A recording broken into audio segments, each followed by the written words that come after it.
No nosso horário, a gente vai iniciar a atividade. Antes da abertura, antes da prece inicial, nós gostaríamos de compartilhar alguns convites sobre as nossas próximas atividades, para que a gente já vá se programando. Melhorou, Marco Augusto? Obrigado. Então, são algumas atividades que a gente vai ter agora nesses próximos meses, especificamente em agosto e setembro, e seria muito bacana se a gente incluísse na nossa programação, na nossa agenda, para estarmos juntos confraternizando. A primeira atividade é um encontro estadual de áreas, com duas áreas de atuação do Centro Espírita, a área de estudo do Espiritismo e a área de infância e juventude. É um encontro para pessoas que já trabalham nessas áreas e para pessoas que têm interesse em trabalhar nessas áreas, que vai ser realizado lá na Federação Espírita do Estado de Mato Grosso, na Morada do Ouro. O tema é a arte de evangelizar crianças, jovens e adultos para a era de regeneração. Se a gente tem algum interesse em colaborar nessas áreas, esse é o primeiro espaço, participar desses eventos. Desse evento que vai ser dias 23, 24 e 25 de agosto. É o último final de semana de agosto, sexta, sábado e domingo. Sexta à noite, sábado o dia inteiro e domingo de manhã. Para participar é necessário se inscrever no site feente.org.br. Para esse encontro, vem dois companheiros falar. O Carlos Campetti, que ele é coordenador nacional da área de estudo do Espiritismo do Conselho Federativo Nacional da Federação Espírita Brasileira, e a amiga Miriam Duzzi, que é coordenadora nacional da área de infância e juventude, a área que cuida das crianças e dos jovens no Centro Espírita. É o primeiro encontro. Como nós estaremos recebendo aqui a visita da Miriam para esse encontro, dias 23, 24 e 25, ela aceitou o convite de estar aqui no Centro Espírita fazendo uma palestra para todos nós, abordando uma temática mais abrangente. Então, no sábado à noite, dia 24 de agosto, às 19h30, ela estará aqui no Centro Espírita Joana d'Arc falando sobre o tema A Grande Viagem, uma jornada reencarnatória. Ela é autora de um livro com esse nome, A Grande Viagem, que trata do processo de reencarnação de uma forma bem didática para as crianças e para os jovens entenderem como é que se dá esse processo de reencarnação. E aí, para ficar uma abordagem mais abrangente, ela vai falar sobre todo esse processo para nós de todas as idades. Vai ser aqui, estejamos atentos, porque é no sábado à noite, diferente do horário de palestra que a gente está habituado. Nós abrimos esse dia excepcionalmente para acolhê-la nessa fala, e se a gente pudesse organizar para compartilhar esse convite, para participar, sábado à noite, dia 24 de agosto, aqui no Joana d'Arc, às 19h30. Para participar, vocês sabem, é só comparecer. E o próximo encontro que a gente já deve incluir aí na programação é esse que está sendo organizado pela Feinte Regional 4, que são as casas espíritas aqui do Copa Mil, do Verdão, da Cidade Alta. É um encontro que tem como tema Família e Consciência. Todas essas casas juntas estarão participando do Encontro da Família 2019 lá na cidade de Nobres, no sábado, dia 7 de setembro.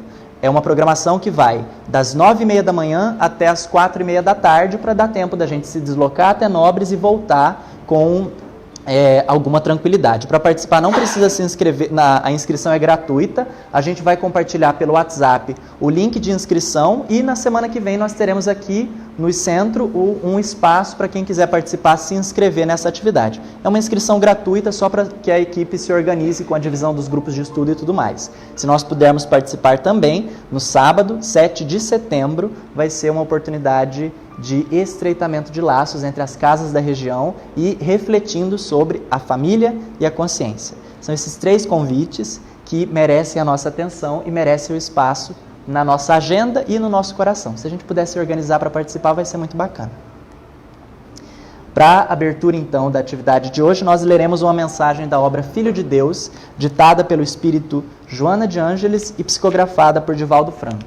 É a mensagem chamada Deus Pode.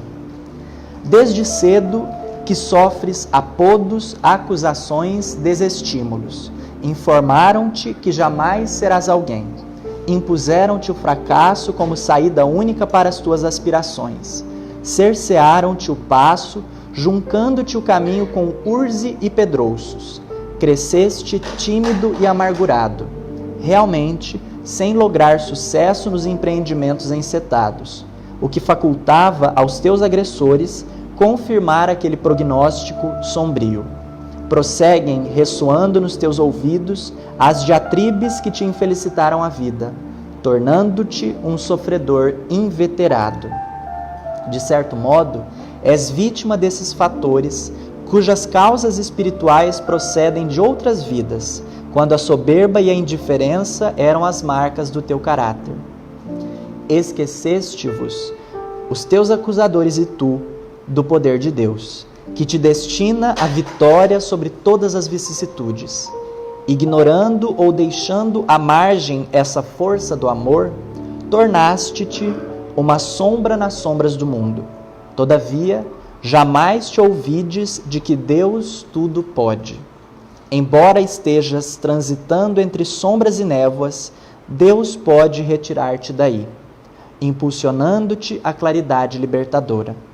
Assinalado pelo desânimo que decorre das experiências mal-sucedidas, Deus pode encorajar-te para novos tentames. Debilitado por enfermidades contínuas, que são frutos dos erros pretéritos, Deus pode recompor-te para a saúde ideal. Aturdido por forças negativas, impiedosas, Deus pode libertar-te para resgatares pelo amor os erros antes praticados. Em qualquer situação em que estejas sob o açodar das aflições, abre-te ao Pai, buscando-o e confia nele, esforçando-te por assimilar-lhe o pensamento e a vontade, assim logrando a realização íntima. Lembra-te, Deus tudo pode. Vamos orar?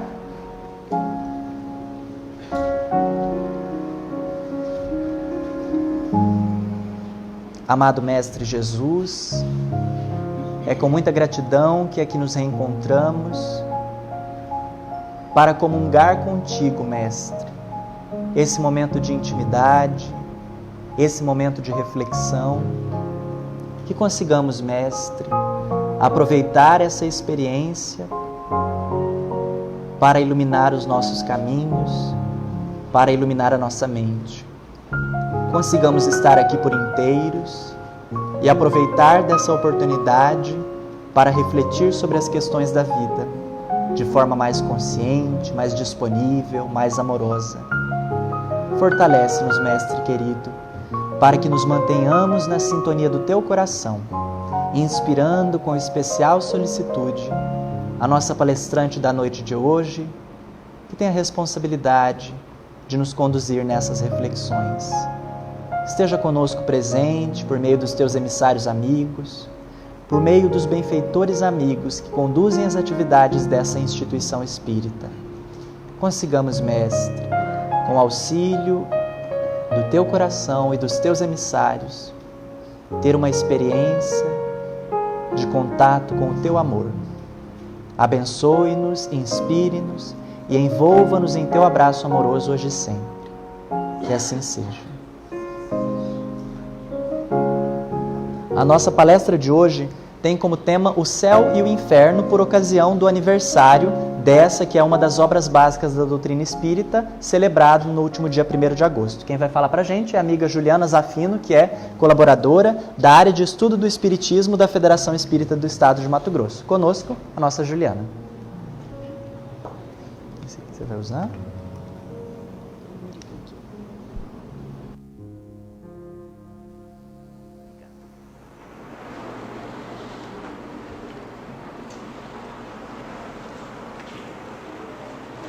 Boa noite a todos. Que alegria estar nesta casa mais uma vez, falando sobre o céu e o inferno. O Tiago, ele aprendeu a me colocar em alguns desafios. Então, ele me convidou para falar sobre o céu e o inferno em 1 hora. Faz parte. Então, vamos tentar fazer uma abordagem sobre esse livro, que é uma obra riquíssima, das obras básicas do Pentateuco kardeciano. Eu acho que é uma das mais profundas, porque reflete em nós a segurança da doutrina, pela forma com que ele investiga cada situação, cada questão posta, a certeza da justiça divina e a percepção das leis divinas no nosso caminhar, na nossa vida. Dia 1º de agosto, como o Tiago disse, nós comemoramos 154 anos da publicação, do lançamento dessa obra, O Céu e o Inferno. O que estava acontecendo no mundo nesta época? 1865. Eu gosto de buscar na história para a gente entender como que era a cabeça de Kardec, o que ele estava vivenciando, o que ele estava vendo, o que ele estava sabendo. Não é assim? Ele estava lá na França, mas é claro que ele sabia o que estava acontecendo no mundo. Ele era um pedagogo, cético, e não poderia ter sido melhor, porque se ele tivesse com paradigmas de religiões, seja qualquer religião que fosse, talvez ele não teria condições de fazer este trabalho tão investigativo. Certamente, ele colocaria algumas impressões com base nas suas crenças. Então, em 1865, no mundo estava acontecendo, a Guerra de Secessão estava acabando nos Estados Unidos. E os escravos lá também estava sendo abolida a escravidão, os escravos libertos. Abraham Lincoln, tomava posse do seu último mandato. Naquele mesmo ano, ele foi morto. Gregor Mendel publicava sua teoria da hereditariedade. Ele tinha estudado o pai da genética, tinha estudado que não era porque Deus queria me dar um olho azul ou um olho castanho. É claro que nesta época ele ainda estava nos estudos das flores. Mas certamente que ele já fazia seus primeiros links dessas questões. E nascia o nosso Marechal Rondon, aqui em Santo Antônio de Levergé. Então era nesta época que Kardec estava trabalhando em nosso Céu e Inferno. O Céu e o Inferno, como eu disse, faz parte do Pentateuco kardeciano. São 5 obras básicas que foram publicadas, não por acaso, nessa sequência. Percebam que o Livro dos Espíritos, que é o primeiro, veio responder todas as questões, todas as perguntas dos fenômenos que aconteciam naquela época, não só na França, mas no mundo. Depois, o Livro dos Médiuns veio explicar como que se davam esses fenômenos. Primeiro era o quê? Depois é como se davam esses fenômenos.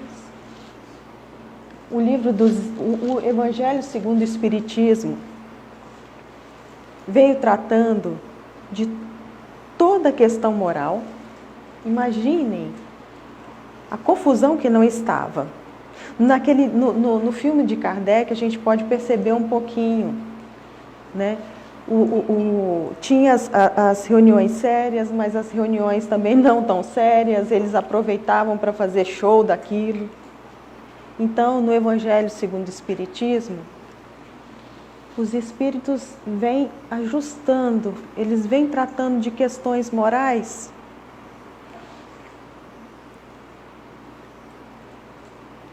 e colocando colocando mais um marco, deixando mais um legado. Vejam que em menos de um ano, O Céu e o Inferno ele foi publicado. Uma obra tão profunda, dava para entender por que o Kardec lá no filme, e com certeza na vida, ele virava às noites, entrava em estado de flow, não comia, não dormia, não se hidratava, e muitas vezes ele adoecia. Dava para saber por quê. Foi muito intenso tudo isso. E dia 6 de janeiro de 1868, a Gênese. A gente percebe que muito no Céu e Inferno, ele já tinha lampejos do que seria a Gênese. Então, vejam que é sempre um vem puxando o outro. Assim, um já vem dando sinais que o outro seria publicado. O Céu e o Inferno ele se divide em duas partes. Todos já leram? Hã? Sim, não? Belíssimo, vale a pena, muito a pena. Assim. E a Márcia me fez um convite agora no início para nós formarmos um grupo para estudarmos o Céu e o Inferno. Ela falou, já tem muito tempo que eu li. E olha, eu também já tinha muito tempo que eu tinha lido e parecia que eu estava lendo a primeira vez, porque a gente, 20 anos atrás, a gente lê, tem muita coisa que não faz sentido. E depois de um tempo, nós vamos ler aquilo com o conhecimento, a bagagem que a gente já adquiriu no decorrer de uns 20 anos, e percebemos o quão profundo é isso. E eu nem mal posso esperar em ler esse Céu e Inferno quando eu tiver com 60 anos, porque eu tenho certeza que vai ser totalmente diferente, né? Então já fica o convite aqui, já posso estender, né, Márcio? O convite para nós estudarmos uma vez no mês ou na semana, ficou de se ajustar esse livro. Então é assim, ele tem duas partes. A primeira, que Kardec chama de doutrina, e toda a teoria, todo o estudo, nós vamos perceber nesse livro que ele chama de doutrina. Qualquer teoria é doutrina. Então tem essa parte onde ele trata da ação da justiça divina, o exame comparado entre as crenças, os paradigmas de uma religião, outra e o espiritismo. Então ele trata aí de céu, inferno, anjos, demônios, punições, fala do purgatório, as recompensas e análise dos conceitos sob o ponto de vista das leis divinas. Toda a análise de Kardec, ele não perde o foco, o centro das leis divinas. Então ele fixa as premissas, põe as suposições, as objeções, mas sempre focado nas leis divinas. Se aquela premissa não se encaixa numa ou noutra lei, não faz sentido a uma ou outra lei, ele percebe que aquilo ali, na verdade, é um argumento totalmente falacioso, é um argumento que não tem a verdade profunda. E na segunda parte, exemplificando tudo que ele disse, tem histórias de espíritos desencarnados que tiveram mais sorte ou menos sorte nessa vida, relatando situações, como foi o desencarne. Então ele trata da jornada que aguarda esse espírito depois da morte. Ele aborda a própria situação da alma e esses exemplos. São vários exemplos, um mais rico do que o outro. E todos eles nós percebemos a lei divina agindo em cada situação. Por isso que eu falo que é um livro muito rico. primeiro capítulo ele fala o porvir e o nada, futuro ou nada. O que eu tenho depois da morte? Né? Nada ou eu tenho alguma coisa? Nessa época aí, ele já sabia que tinha alguma coisa. Mas ele estava fazendo a prova dos 9. Por quê? Era o 4º livro. Ele já sabia o que era Deus, ele já sabia o que tinha os espíritos, já sabia que tinha uma vida após a morte. E não era só Kardec, né? Os espíritos vêm mostrando para nós, por A mais B, que existe o porvir. Então ele parte da primeira premissa, vivemos, pensamos e agimos. Eis que é positivo, está certo, não é assim? E morremos, o que não é menos certo. Ou seja, vivemos, agimos, depois morremos, está tudo certo. Tem alguma coisa aqui para eu duvidar? Não, é positivo.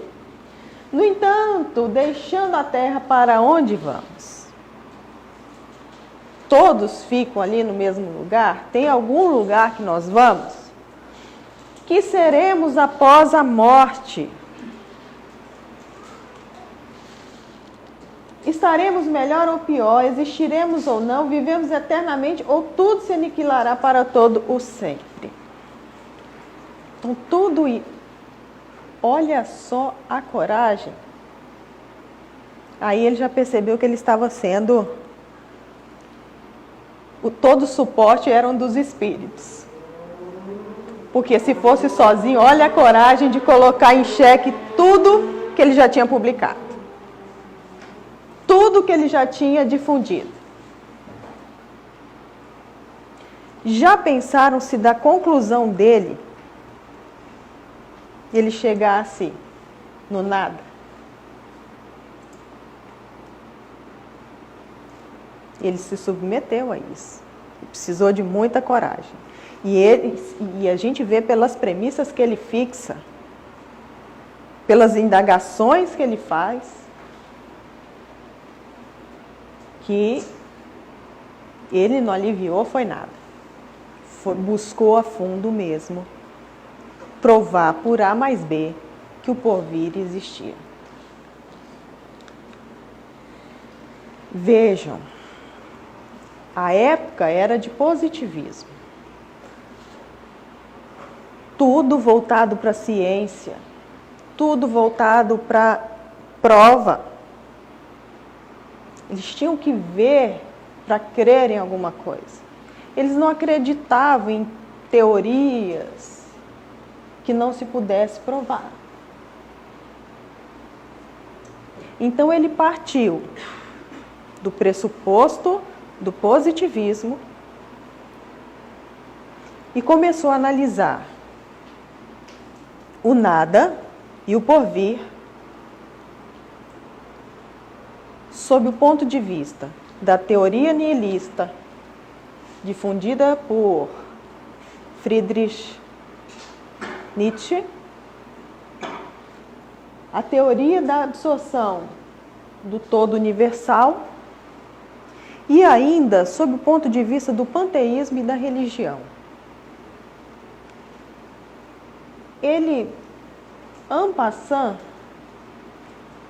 trata de algumas questões muçulmanas, mas ele aprofunda mesmo sob o ponto de vista cristão. Por quê? Naquela época, a França era eminentemente cristã, católica, não era assim? Então, ele aprofunda as suas pesquisas nisso. A teoria nihilista, teoria do nada, como ela acredita no nada, o homem concentra forçosamente todos os seus pensamentos na vida presente. Ou seja, depois que eu morrer, não vai ter nada mais para frente. Então eu vivo o presente. Essa é a base do nihilismo. Então eu vou concentrar todos os meus esforços aqui mesmo. Agora, como ele mesmo fala, se todo um povo adquire a certeza de que em 8 dias, num mês ou em um ano será aniquilado, que fará esse povo durante esse tempo? E ele partiu do estudo do niilismo porque ele tinha presenciado um jovem de 18 anos que tinha sido desenganado. E esse jovem começou a fazer tudo que vinha na cabeça. E quando indagado, ele falou assim, ó, eu vou morrer mesmo, então agora eu vou fazer qualquer coisa, tudo que eu quiser. Quando se acredita que depois da morte acaba tudo, é o nada, não tem mais nada para acontecer, eu vou fazer tudo é aqui mesmo. Agora, quando a gente tem a consciência que depois da morte a vida continua e o que eu fizer aqui vai refletir lá na frente, opa, tem consequências. Eu vou tratar de fazer algo que lá na frente me dê condições de estar mais desenvolvido. Não é assim? Pelo menos a maioria das pessoas. Então, ele chegou na conclusão assim, se a incredulidade absoluta se tornasse a maioria, a sociedade já estaria em dissolução. Eis aonde nos leva a doutrina do niilismo. Ou seja, se ninguém pensasse no amanhã, se ninguém tivesse pelo menos a suposição, ainda que fosse para o inferno, ou que fosse para o céu, já teria, a barbárie já teria se instalado. E toda a humanidade já estaria aniquilada. Não é assim? E aí ele foi para a religião. De certa forma, isso foi um contraponto de tudo. Se ele chegou numa ou noutra conclusão, isso valeu de alguma coisa. Né? Essa questão do céu e do inferno imposto pela a maioria das religiões, poxa, freou aí muita gente. Então, ele começa assim, olha só as premissas dele. Não há como negar que o ceticismo, a dúvida, a indiferença ganham terreno dia a dia, apesar dos esforços da religião. Isso é positivo. Ele mesmo era um cético. Se a religião é impotente contra a incredulidade, é que lhe falta alguma coisa para combatê-la. Então está faltando alguma coisa. Se ela foi capaz de sustentar de um lado, o que está faltando aqui? E ele começa a investigar. Caso a religião se condenasse à imobilidade, em pouco tempo estaria infalivelmente ultrapassada. Ou seja, se a religião não fizesse nada, ela já estaria ultrapassada. Tudo bem que ela estava perdendo adeptos, mas ela também estava trabalhando em alguma coisa boa, tinha. Tinha aí porque ainda tinha seus adeptos. Então ele chega na conclusão. O que lhe falta neste século de positivismo, em que se procura compreender antes de crer, é a confirmação de suas doutrinas, por meio de fatos positivos, os fatos reais. É também a concordância de certas doutrinas com os dados positivos, que são os comprovados pela ciência. Ou seja, então, se eu preciso andar direitinho para ir para o céu, qual é a evidência? O que ele está falando aí é qual é a evidência que existe esse céu? Onde é esse céu?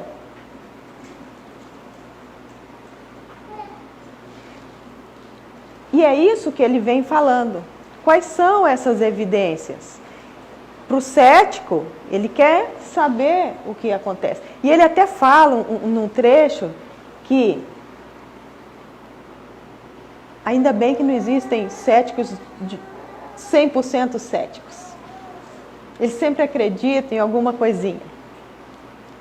Porque senão a humanidade também estaria muito pior. Então ele vem falando, olha, está faltando essa prova. E é isso que ele busca.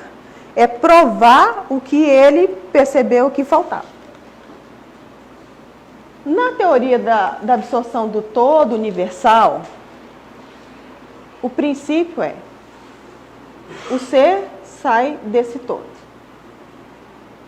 e volta para esse todo.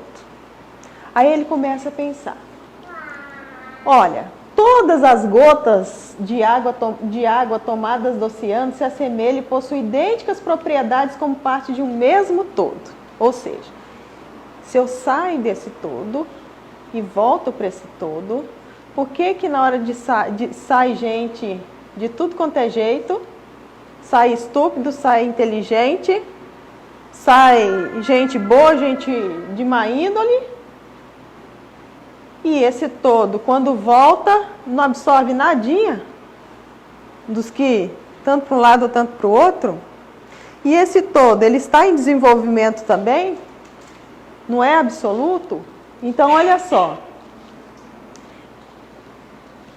Cada indivíduo assimila ao nascer uma parcela deste princípio, né? Do todo universal. Uma partícula de Deus. Vamos entender assim.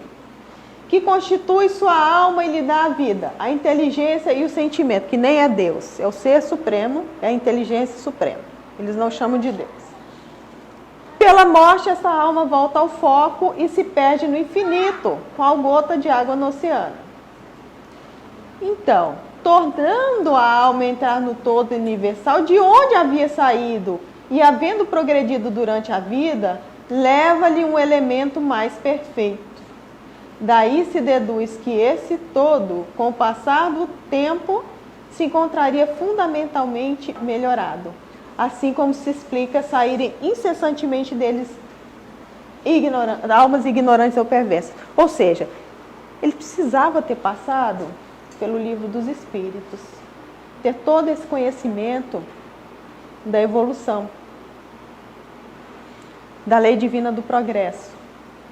Ou então ele não conseguiria traçar algumas premissas aí. Como ele já tinha comprovadamente percebido que existia de fato uma lei divina, uma lei universal do progresso, ele conseguiu falar: poxa, mas essa teoria, então, esse todo universal, ou ele não é um todo, porque ele precisa estar em constante, ele só pode estar em progresso também. Ou então, tem alguma coisa faltando aí, alguma coisa errada. Então, se eu melhorei nessa vida, se eu progredi nesta vida, posso sair qualquer coisa. Não é. Se eu progredir nessa vida, acaba por aí? Então, o que me adiantou progredir? Então, ele vai fixando ele vai fazendo essas perguntas e investigando. Então, poxa, olha, essa teoria da absorção no todo universal, me parece que ela e o nada é quase a mesma coisa. Por que adiantou o progresso se eu não estou sabendo mais o que vai ser lá na frente? Então, eu não sei o que vem, posso progredir ou não mais para frente, né? Então, ele encarou como que essa seria também uma teoria que não se encaixava. O panteísmo considera o princípio universal da vida e da inteligência como constituindo a divindade. Então, ele passou pela religião e veio para o panteísmo. Deus é ao mesmo tempo espírito e matéria. Todos os seres, todos os corpos da natureza compõem a divindade, da qual são as moléculas e os elementos constitutivos. Daí ele faz o seguinte questionamento: como um todo perfeito pode ser formado de partes tão imperfeitas, tendo necessidade de progredir? Como é isso, gente? Então, sendo cada alma integrante, nenhuma é dominada por um ser superior. Se ela é soberana, a alma não tem interesse algum na prática do bem, pode praticar o mal impunemente. Então ele foi vendo o quê? Sob a ótica da lei do progresso, que essas teorias elas tinham falhas. E aí ele vem dizendo que ela não pode ser aceita como verdadeira. Ele vem provando que a doutrina, essas teorias que ele chamou de doutrina, ele vem provando que a doutrina espírita, ela é verdadeira. Existe um porvir. Existe um porvir baseado na lei do progresso. Existe um porvir baseado na lei de justiça.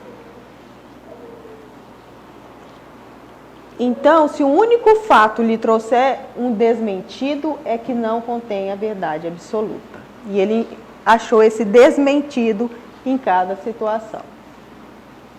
O homem, ele quer saber de onde veio, para onde vai.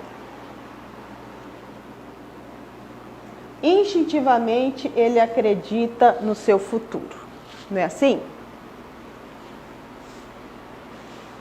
Então, instintivamente, o homem acreditava no porvir, salvo os nihilistas. Não é assim? A doutrina espírita sobre o futuro, não sendo uma obra de imaginação, ou seja, ele vem provando, é uma doutrina científica, é um resultado da observação desses fatos. Então, as opiniões vacilantes ou divergentes trará gradualmente, pela força das coisas, a unidade de crenças. E essa unificação não quer dizer que vai haver só uma doutrina espírita. Não era isso que ele estava falando. Só uma religião. Existe só uma religião no mundo, a religião espírita. Não, o que ele estava falando era do porvir. Porque se existisse só uma religião no mundo, o que seria da lei de liberdade? Ela não seria verdadeira? Então, cada povo tem o direito de escolha, tem a sua liberdade de escolha da religião, do nome que ele quer dar para Deus. O que ele estava dizendo aí era que vai chegar um tempo em que todos vão entender que não acaba na morte. Existe um porvir. Então, os povos que estão ainda em luta, que vai chegar um tempo que eles vão ter a consciência que o que eles fizerem aqui na Terra vai ter repercussão no seu desenvolvimento depois que ele deixar a condição de matéria, que não acaba ali. Muitos povos ainda acreditam que eles darem a vida e ceifarem outras tantas é motivo de honra. E chegará um dia que eles vão perceber que ceifar a vida de alguém não lhes cabe de forma alguma.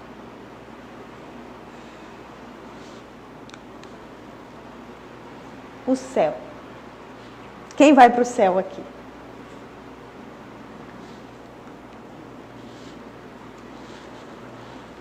Existem religiões que acreditam em 7 camadas de céu. Tem relatos de 9. Até no céu e inferno, Kardec relata que no Alcorão tinha 9 camadas. Mas não é o Alcorão que traz as 9 camadas. Tem até eu já li o Alcorão, mas tem até uma nota também na edição que o Tiago tinha me falado, olha, nós adotamos essa tradução. Eu estava lendo um outro, foi ótimo, porque tinha isso aí, senão eu ia falar para vocês. Então, tanto no Alcorão quanto na teologia cristã, eles têm camadas. Então, lá são 7 e no cristianismo 3. São 3 céus que nós temos, sob o ponto de vista cristão. O primeiro é o da região do ar e das nuvens. Então, é esse que a gente vê, que a gente acredita que os anjos sentam nas nuvens, deitam nas nuvens e tocam suas harpas. O segundo, o espaço em que se movem os astros. E o terceiro, para além deste, é a morada do Altíssimo, a região dos eleitos. É ali que fica São Pedro, na porta, lá no portão, para saber se a gente pode, se nós fomos eleitos ou não, para viver na morada do Altíssimo. Então, por ausência de conhecimentos astronômicos, acreditava-se que os céus eram escalonados assim. Mas hoje, nós sabemos que não é assim. E aí ele já vem explicando, olha, existem 2 mundos. Não quer dizer que está escalonado. É o mundo corpóreo e o mundo espiritual. Então, o corpóreo, claro, dos espíritos encarnados, composto por eles, e o espiritual, pelos espíritos, aqueles que já desencarnaram. E onde que fica esse mundo dos espíritos? É isso mesmo, é por aqui. Né? Então, eu estou vendo vocês e estou vendo os outros também, outros tantos do outro mundo, assistindo a palestra. Então, este é o mundo espiritual. Ele não fica abaixo do solo, ele não fica acima do solo, ele fica em todo lugar. Ah, mas eu li que nosso lar tem até um mapa preciso que nós vamos lá e vamos ficar aqui, ó, olhando para o nosso lar. Gente, é claro que tem as dimensões.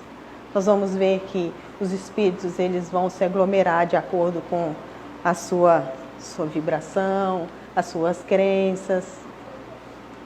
Mas o mundo espiritual é em todo lugar.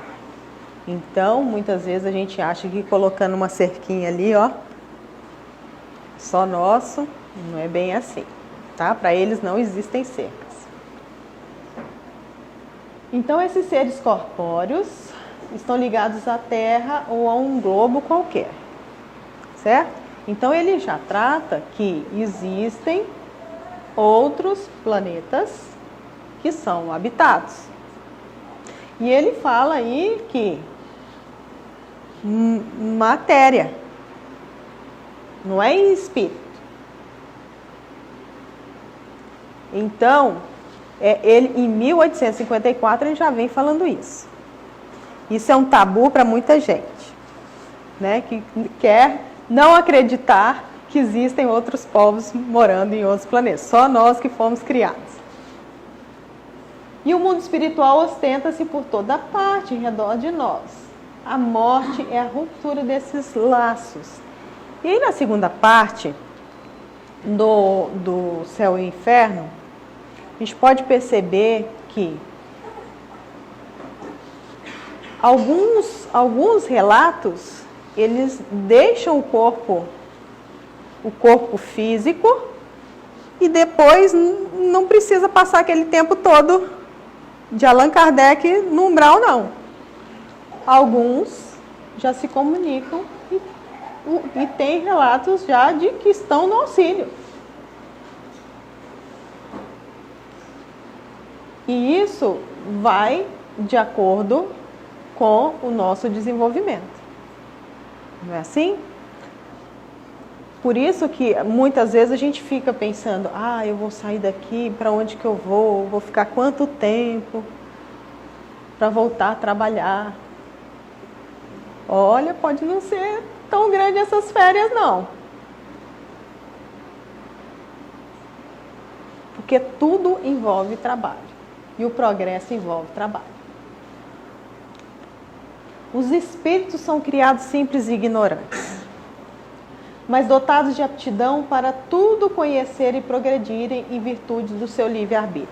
Ou seja, eles não são seres perfeitos, mas eles são seres perfectíveis. Então, para atingir o céu, na religião cristã, eu preciso ser uma pessoa de bem. O convívio dos eleitos, ele é para quem é bom, é justo, é caridoso, não é assim? Basta eu dizer, se eu chegar lá com a carteirinha, São Pedro, eu sou boa, sou justa, sou caridosa, será que ele me deixa entrar? Como que ele vai saber? Então ele foi pesquisando. Como que vai saber? Deus tem que pedir para alguém para fazer esse filtro? Passar lá a carteirinha? Ou ele sabe de tudo? Ele sabe de tudo. Para eu ser justa, eu preciso praticar a justiça. Não é assim? Como que eu pratico a justiça? Só querendo? Preciso formar em direito. Ser juíza? Não. A justiça, ela pode ser praticada no dia a dia. No dia a dia. Em todos os momentos. A caridade da mesma forma. E a bondade também. E outras tantas virtudes. Só que para isso nós precisamos vivenciar. E nas vivências, no nosso dia a dia, nós sabemos que temos que ser assim, assim, assim. Tem que ter paciência, tem que ser tolerante, tem que ser calma. Mas quantas vezes nós nos privamos disso? Quantas vezes a consciência está lá, com neon, piscando, e a gente passa por cima. Então, para a gente ir para o céu, ou seja, para o mundo espiritual, e estarmos no convívio com os eleitos, ou seja, os espíritos que a gente gostaria de estar perto, nós temos que agir como eles agiram. Não adianta agir de uma forma aqui e chegar lá do outro lado e querer estar junto de Francisco de Assis. Isso não quer dizer que a gente precisa sair mendigando. Mas qual foi o princípio?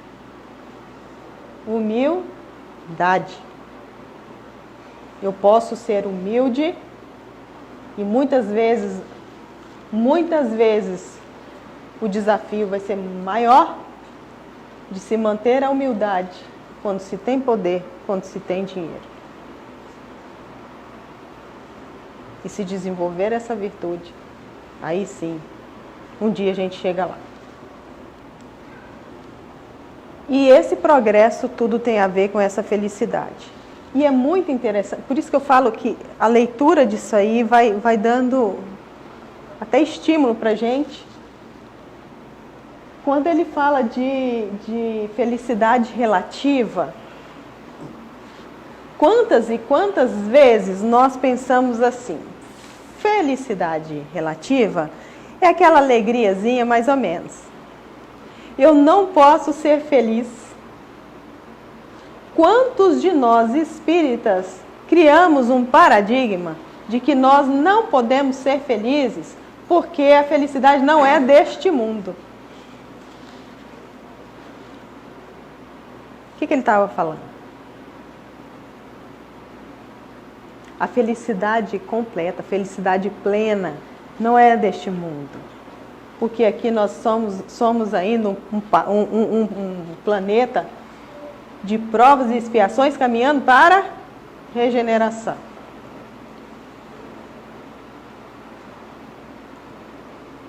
Mas, em momento algum, eles falam que nós não podemos ser felizes. Sabe qual que é a felicidade daqueles menininhos da África que passam fome? Quando chega comida. E aquela felicidade é genuína. Então é relativa. É relativa pelo momento que você está. Pode ser a felicidade para ele é relativa àquele momento, ele está passando fome. Chega com um prato de comida para qualquer um aqui. Pode estar até com fome. Mas vocês vão ficar tão felizes assim? Então, essa felicidade, ela é relativa, sim, mas de acordo com o que nós estamos vivendo. E aí nós devemos também nos permitir nos sentirmos felizes. Que a felicidade é desse mundo, relativo às nossas circunstâncias.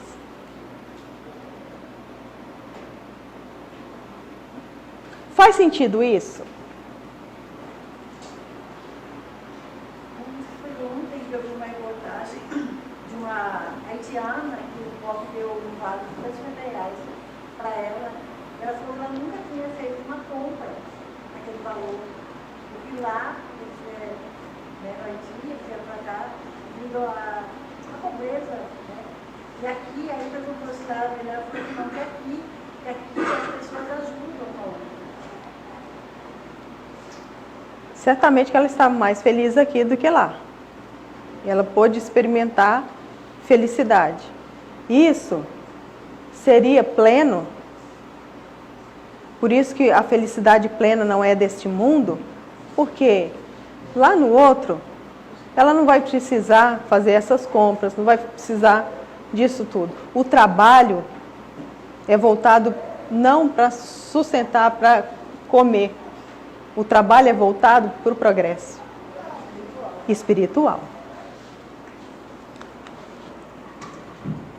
Então, embora os espíritos estejam por toda parte, os mundos são de preferência os locais onde eles se reúnem. Então, assim, mas se não existe céu, existe em todo quanto é lugar, e nosso lar, como é que fica? Não é assim?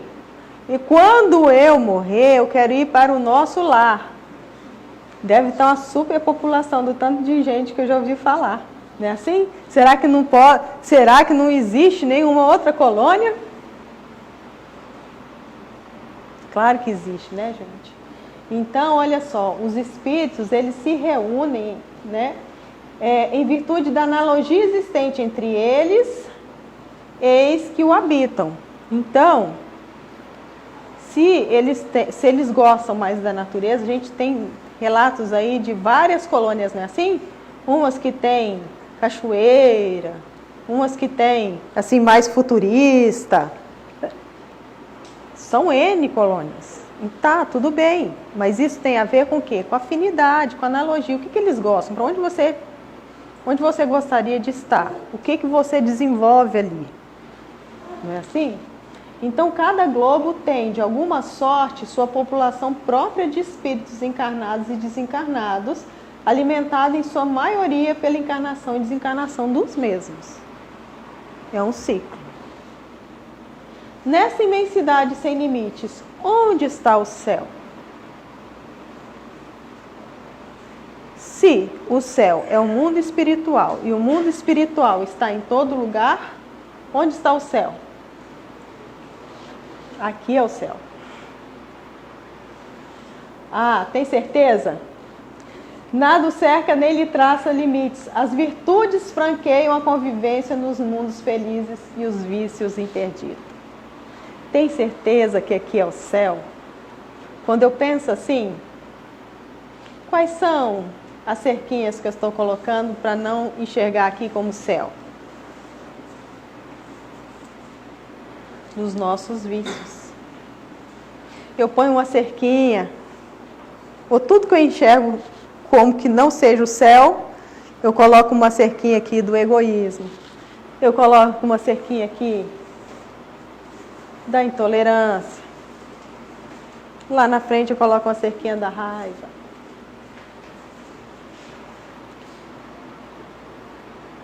Se nós tirarmos essas cercas, deixar que a virtude flua, não seria o céu? Pode ser? Pode ser o céu? Nós podemos estar no céu aqui? Hã? O seu estado de espírito. O estado de espírito, claro. O céu está dentro de nós também. Não é assim? Lá no espírito não vai fazer parte do todo? Quando eu virar espírito, eu já sou, mas quando eu desencarnar, eu vou estar aqui. Antes de eu desencarnar, eu estou pensando do mesmo jeito, não é assim? Então, as virtudes estão onde? E os vícios? Jura? Deixa eu correr. O inferno. O céu está dentro de nós. O inferno, Kardec aprofunda muito. Falei que é desafiante. Na hora que eu estou pegando o embalo, ele me fala que tem 10 minutos. Então tá. Intuição das penas futuras. Então, todos os povos tinham uma intuição de que a minha vida futura pode ser feliz ou infeliz, né? Assim conforme o bem ou mal praticado nesse mundo. As penas e recompensas são reflexos dos instintos predominantes. E eles idealizavam o quadro dessas penas futuras. Então, tudo que eles viam na humanidade, todas as mazelas, todas as torturas, eles reproduziam para depois da morte. Daí, se os nórdicos, os germânicos, os alemães, eles viviam em situações extremas de frio. Bom, o inferno era gelado para eles. Imagina Cuiabá, como que seria? Então, os povos que viviam em climas mais quentes, eles viam o inferno como a maioria dos cristãos, a maioria dos católicos viam, né? No Egito, o inferno, a porta do inferno, tinha Anubis, que arrancava o coração. Depois que você morria, ele arrancava o coração, colocava numa balança. Do outro lado era uma pena. Que se pesasse mais o coração, você ia para o inferno. Ou seja, não tinha chance. Não tinha chance. Tinha o Tártaro. Tartaro. Não é Tártaro, Tártaro é de dentro. Tartaro. E tinha também o inferno por camadas. Ou seja, tem céu por camadas e tinha inferno também por camadas. E isso aí foi, principalmente os poetas da época, que descreveram isso com riqueza de detalhes. Então, nós temos a Dante, o inferno de Dante, que está na Divina Comédia. Ele fala dessas nove camadas, né? E é riquíssimo essas descrições. Mas Kardec, ele se baseia não em Dante, mas em Homero, nas Ilíadas, na Odisseia. Então ele vem fazendo um estudo aí bem profundo. O que ele percebeu é que, ele falou, mas que coisa estranha. Eu analisei o inferno sob o ponto de vista pagão e sob o ponto de vista cristão. Poxa, o cristão é pior do que o pagão. Por quê? Os cristãos superaram em muitos pontos o inferno dos pagãos. Se estes últimos tinham o tonel das Danaídes, que eram as filhas que matavam as filhas que matavam seus esposos na noite de núpcias, a roda de Ixion, o rochedo de Sísifo, que era aquela história, vocês já devem ter visto alguma gravura, que um homem que ficava levando um rochedo, quando chegava lá no cume, voltava a cair. Então a vida depois da morte dele era assim, né? E esse era o inferno. Então eram estes suplícios individuais. Os cristãos, ao contrário, têm para todos, sem distinção, caldeiras ferventes, cujos tampos os anjos levantam para ver as contorções dos condenados, ou seja, requintes de crueldade. Foi isso que ele percebeu. Ele falou, que coisa estranha. Hoje não se nega a existência no próprio seio da igreja. Ele vem falando que a própria igreja já não vem admitindo esse inferno desse jeito, porque é totalmente contraditório com o amor de Deus, com a justiça. Se Deus ama todos, Ele vai permitir isso.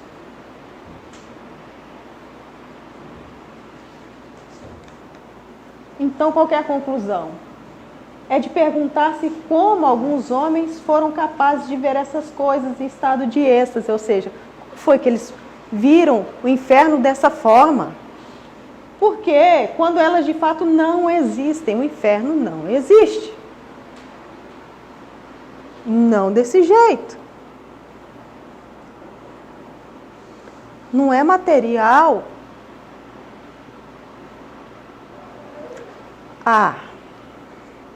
Mas, e o Vale dos Suicidas? Que tem uns que viram umas descrições assim, como é que fica nessa história? Não é a pergunta que vem? Seria o Vale dos Suicidas, ou qualquer outro tipo de lugar do umbral, um inferno? O que vocês acham?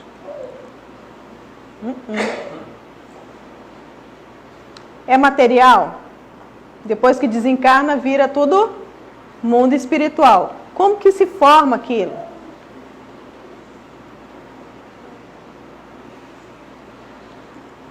Aquilo é reflexo das crenças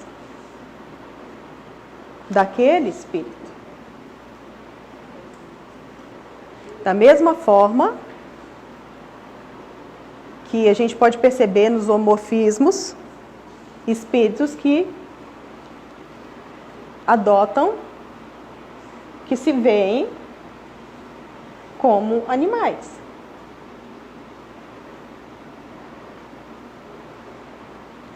E tudo isso existe. Então, assim como o céu, o inferno está dentro, o inferno entre aspas, tá? De cada um. Se pensar só em coisa ruim, o que você vai ver e o que você vai sentir, não vai sentir bem não, minha gente. Então, as ideias com que o espírito se nutre e das quais o cérebro, ou melhor, o envoltório perispiritual, que a este corresponde, conserva a forma ou a estampa, se reproduzem amplificadas como em uma miragem, sob formas vaporosas que se cruzam, se confundem e compõem um todo extravagante. Então ele explica o que é inferno sob o ponto de vista da doutrina espírita. Anjos e demônios. Como eu prometi no vídeo, e rapidinho eu vou dizer se existe anjos ou demônios. Segundo o Espiritismo, não vou nem chegar, só coloquei a figura angelical aqui tocando trombeta. Tá?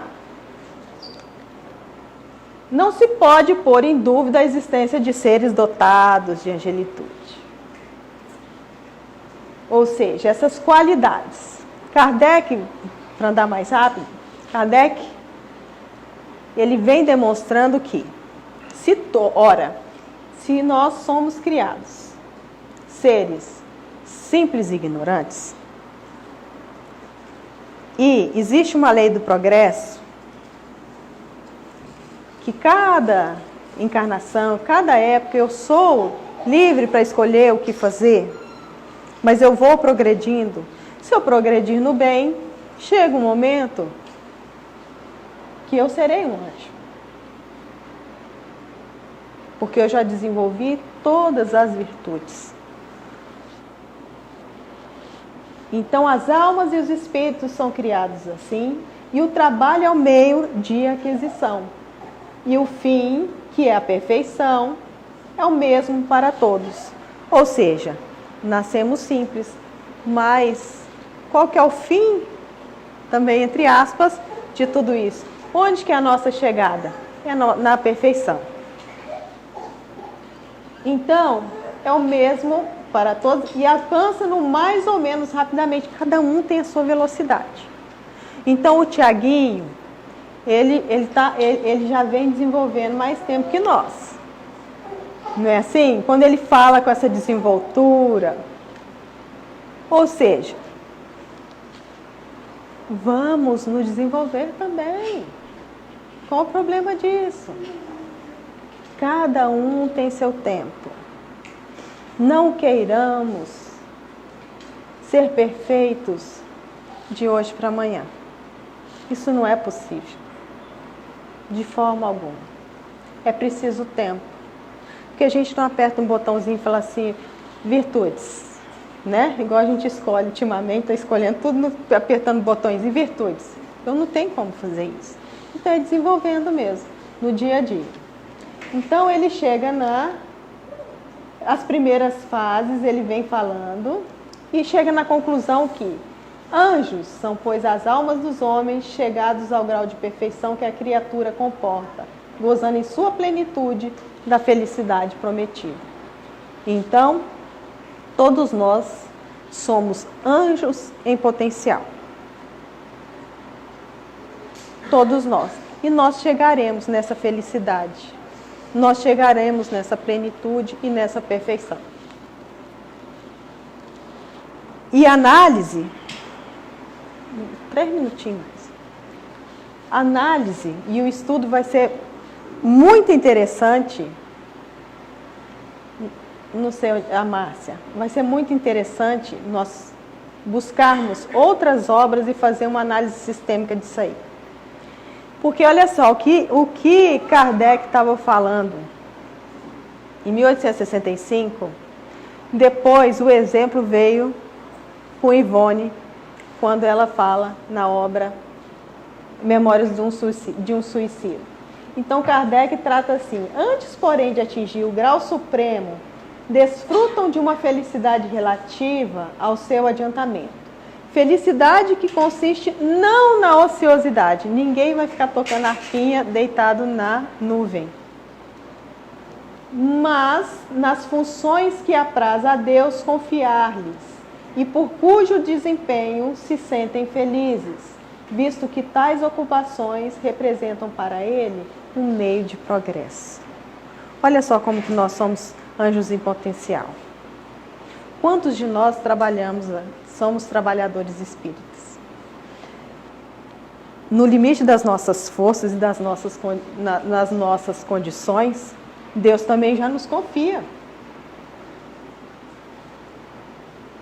Nos confia essas funções, nos confia essas ocupações.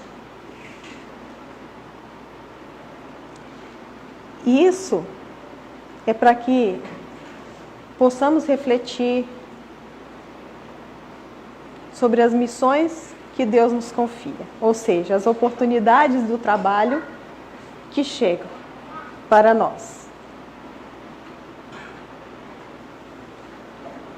Estamos verdadeiramente aceitando esse convite de Deus, esse convite de Jesus para essas missões? Porque os anjos que chegam na angelitude, eles trabalham até hoje.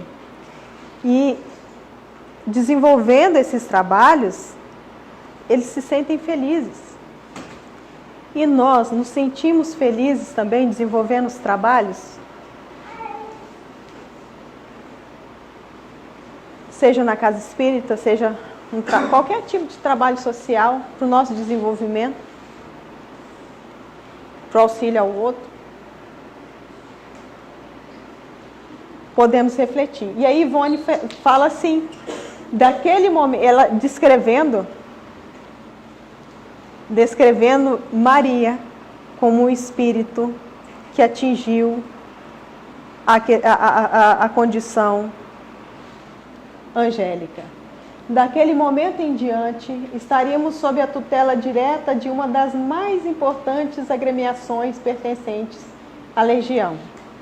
Ele estava falando da Legião dos Servos de Maria, chefiada pelo grande espírito Maria de Nazaré, ser angélico e sublime, que na terra mereceu a missão honrosa de seguir com solicitudes maternais aquele que foi o Redentor dos homens.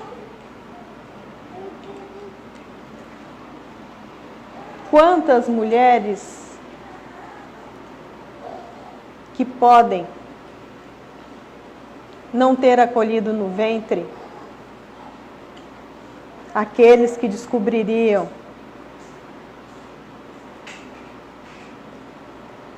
várias curas para doenças.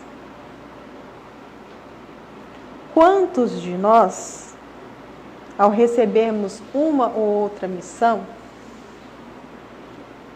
dizemos, eu não estou preparado.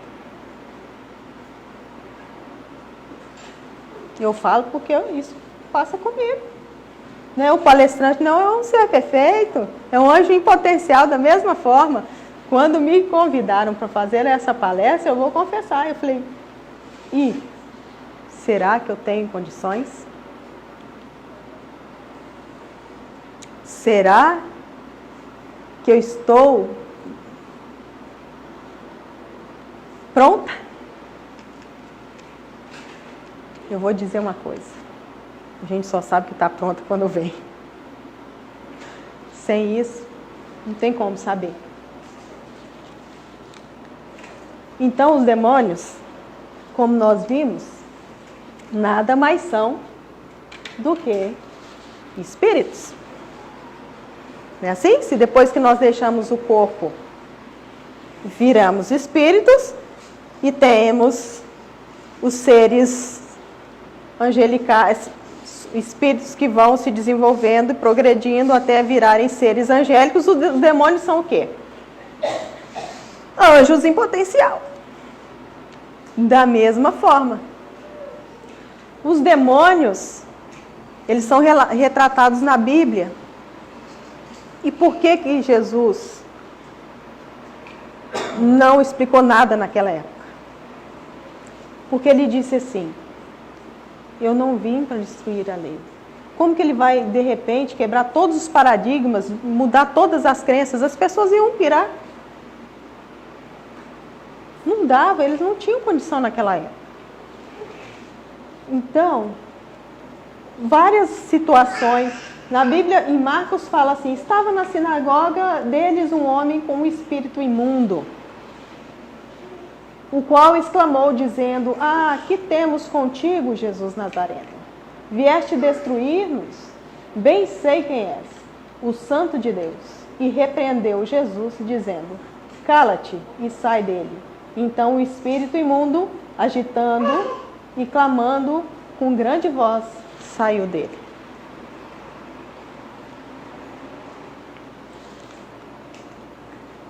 A origem dessas crenças, assim como tem o bem e o mal, tem os seus representantes do bem e do mal. Então, daí vem a origem dos demônios. Eu tinha que ter um chefe do bem e um chefe do mal. Então, havia uma luta incessante entre o bem e o mal, e este muitas vezes triunfava sobre aquele. Mas como pode?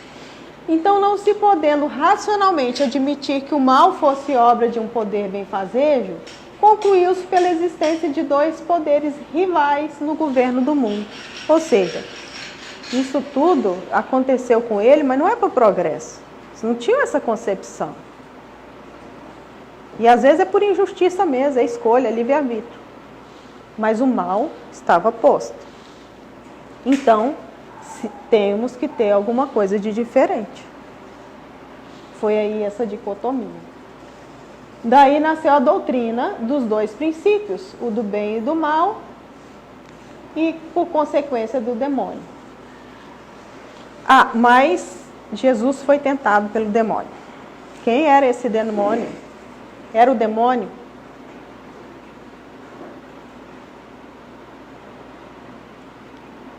O pensamento de Jesus.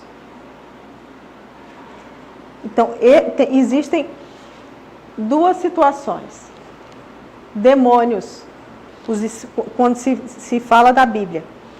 E Kardec, ele volta todo o seu olhar para a Bíblia.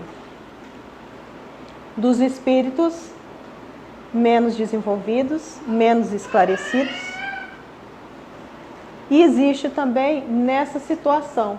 Então, ele vem desmistificando a premissa do demônio como uma personificação. Não existe a pessoa demônio ou o chefe do inferno, ou qualquer nome que se dê. Então ele fala, na doutrina do espírito e não da matéria, nas leis divinas de amor, justiça e caridade e progresso, essa reabilitação seria impossível. Então, se existe progresso, se existe amor, se existe justiça, por que renegar o progresso? Por que o mal tem sempre que estar no mal, tem sempre que estar no inferno?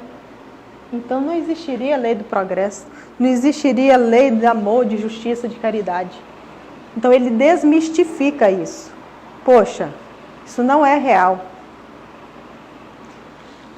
Mas ele considera que nem os anjos nem os demônios são seres à parte, já que a criação de seres inteligentes é uma só. O mal não passa de estado transitório, do qual pode resultar o bem, conduzindo a felicidade pelo sofrimento. Mal é um estado transitório.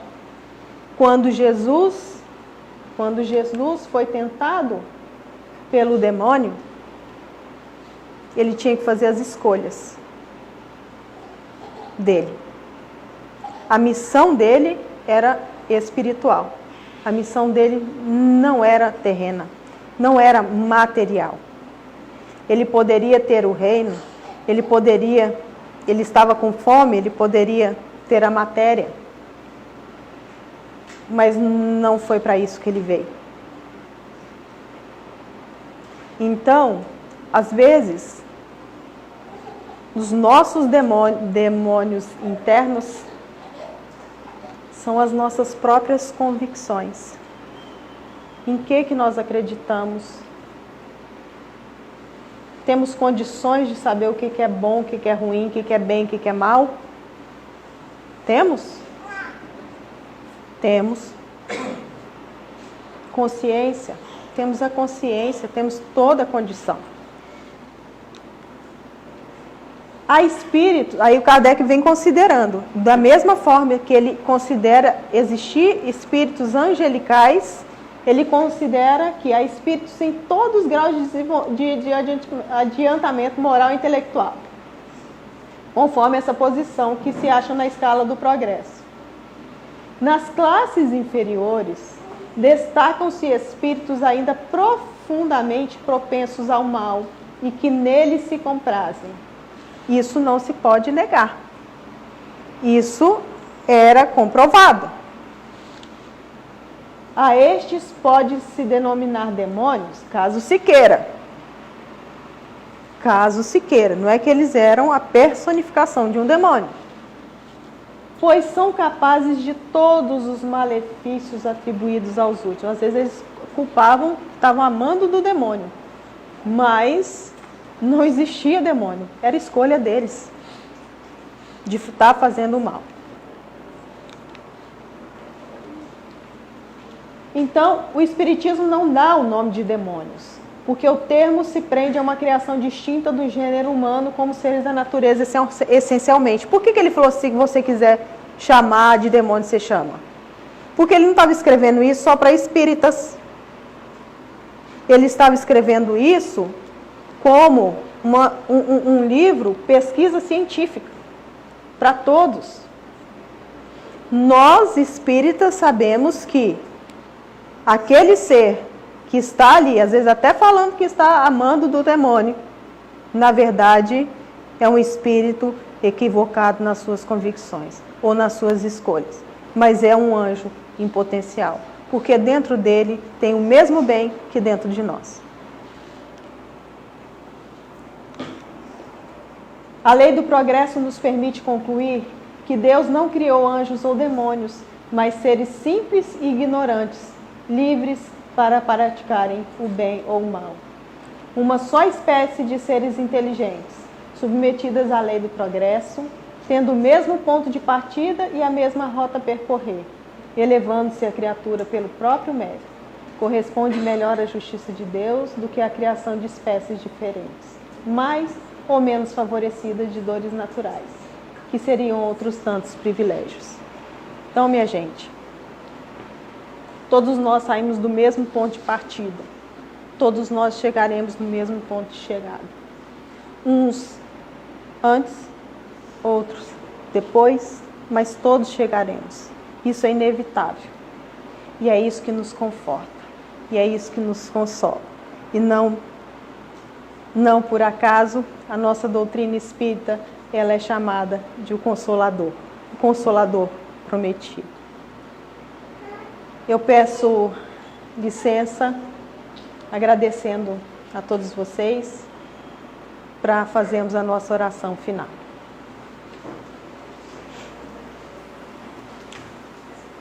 Então, neste momento, envolvidos nas vibrações de amor e paz, estão sempre presentes nesta casa. Vamos elevar os nossos pensamentos até Deus, nosso Pai, de infinita bondade e misericórdia,